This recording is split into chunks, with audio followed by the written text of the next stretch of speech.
Welcome to Saturday Projects, where we'll explore many how-to scenarios from all facets of life.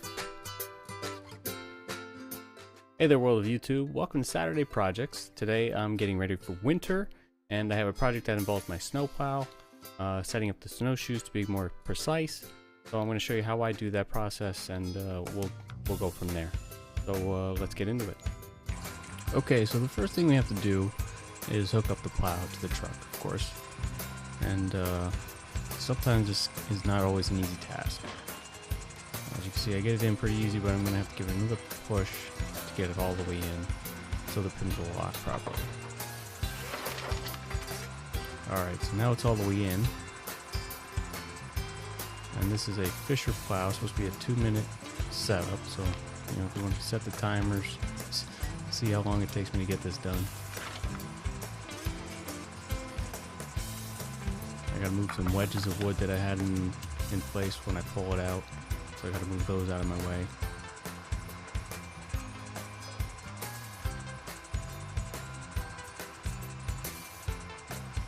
Now I just gotta give it a push to get the pins to lock all the way in position.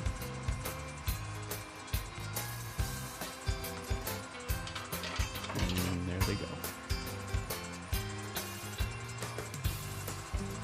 So now I gotta hook up the lights, the hydraulic controller system, and then of course the power for everything. The two connections on this side are for the lights and the hydraulic controller. Okay, the caps on these things are easier to get apart in the summertime than it is when it gets cold, when it's, you know, when it's meant to be used.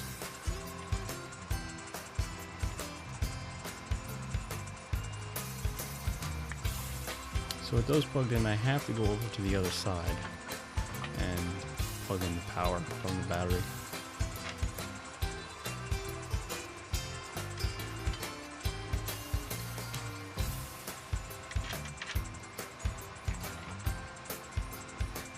Okay, and that's that. Now we just move the camera over to the other side so I can pull it out without hitting my camera. And just before we pull it out, we need to make sure the jack stand is all the way up.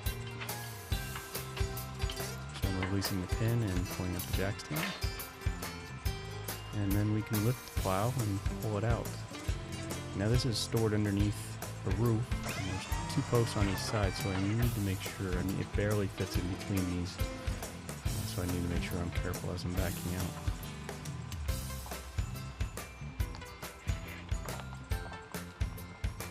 Okay, now we can get started on how to set up the snowshoes. So first of all, you can see I have a very stony driveway, and so I try to find the levelest place as possible in order to set this up. I have some blocks of wood where the snowshoes sit on, and one that runs under the center of the plow because my blade is also not very even. Now here is the snowshoe itself. I use a lot of washers. I put some washers at the bottom and at the top, and the snowshoe shaft runs in the middle. I'll show you a close-up of what that looks like all set up together towards the end here. But right now I'm setting up the snowshoes on the blocks of wood at the end so I can lower the plow onto the snowshoes itself.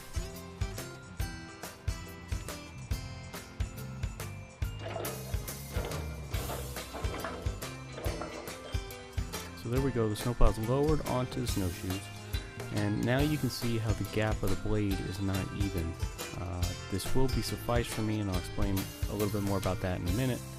Right now I'm putting the top washers on, and then the spring-loaded pin. I'll do each side, and they are mirrored to be identical, so I do have a consistent leveling of the blade, even though the blade itself is not actually level due to wear.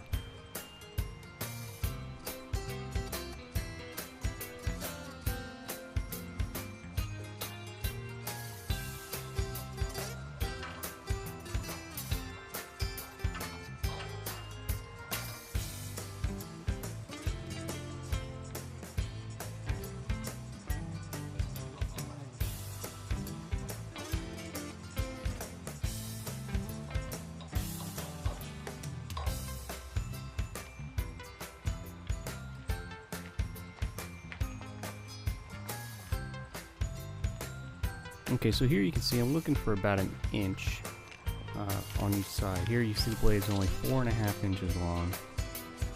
Here on the other side, the blade is actually about 5 inches long. And as I mentioned, I'm looking for an inch of snow remaining once I plow. The other side had 1.5 inches. So that evens me out. So here's a look at the back side. Here you see the washers underneath. The snowplow shaft, the upper washers, and then the spring pin. So that's how I set up my snowplow shoes. I hope you like this. Please subscribe if you like the video, and we'll see you on the next Saturday project.